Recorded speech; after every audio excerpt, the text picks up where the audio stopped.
নমস্কাৰ বন্ধুসকল, মই হিৰেণ। আজি মই আপোনালোকক এই 2024 বৰ্ষটোত মিথুন ৰাশি ব্যক্তিসকলৰ কেৰিয়াৰ ক্ষেত্ৰত কেনেকুৱা হ'ব তাৰে সম্পূৰ্ণ বিৱৰণ মই আপোনালোকৰ আগত এই ভিডিঅ'টোৰ জৰিয়তে আগবঢ়াইছোঁ। প্ৰথমে মোৰ চেনেলটো আপোনালোকে ছাবস্ক্ৰাইব কৰি ল'ব, যাতে মোৰ পিছৰ ভিডিঅ'বিলাক আপোনালোকে সহজে লাভ কৰিব পাৰে। লগতে মোৰ ভিডিঅ' যদি ভাল লাগে তেন্তে লাইক আৰু শ্বেয়াৰ কৰিব, কমেণ্ট কৰি আপোনালোকৰ মনোভাৱ প্ৰকাশ কৰিব। এতিয়া আহোঁ মূল বিষয়লৈ। মিথুন ৰাশি ব্যক্তিসকলৰ এই 2024 বৰ্ষটোত আপোনালোকৰ কেৰিয়াৰ ক্ষেত্ৰত এনেধৰণৰ। এই 2024 চনৰ গ্ৰহবোৰৰ চলাচলে এনেধৰণৰ সূচনা প্ৰদান কৰিছে যে আপুনি কামত যিকোনো ধৰণৰ শ্বৰ্টকাট পৰিহাৰ কৰা উচিত হ'ব। আপুনি যিমানেই বুদ্ধিমত্তা প্ৰদৰ্শন নকৰক, আপুনি প্ৰতিটো কাম এক চিকুটত সমাধান কৰিবলৈ সক্ষম হ'ব। তথাপিও আপুনি শ্বৰ্টকাট আশ্ৰয় লোৱা পৰিহাৰ কৰিব লাগিব, কিয়নো ই বিশেষভাৱে হ্ৰস্বম্যাদী সময়ত লাভজনক, কিন্তু আপুনি দীৰ্ঘম্যাদী সময়ত কঠোৰ পৰিশ্ৰম কৰিব লাগিব। আপোনাৰ এই বছৰটোৰ আৰম্ভণি খুবেই ভাল।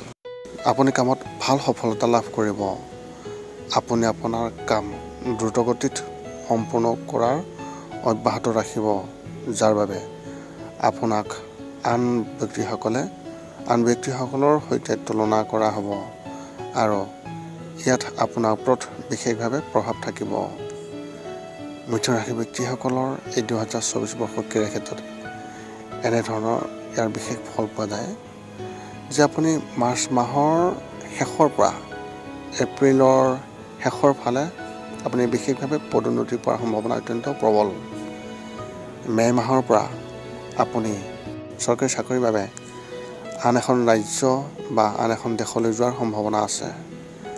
আপুনি কামত ব্যস্ত থাকিব আৰু আপুনি আপোনাৰ কামৰ বিষয়ে অতি গম্ভীৰ হ'ব, যাৰ ফলত আপুনি যথেষ্ট লাভান্বিত হ'ব।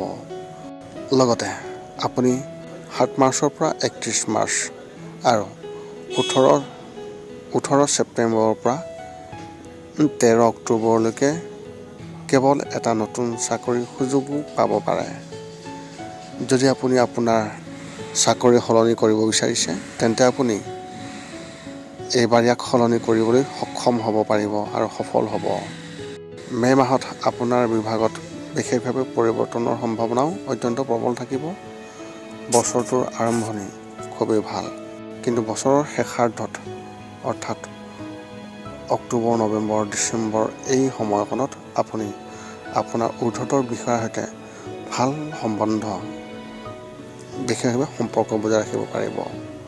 অন্যথা আপুনি সমস্যাৰ সন্মুখীন হ'ব পাৰে।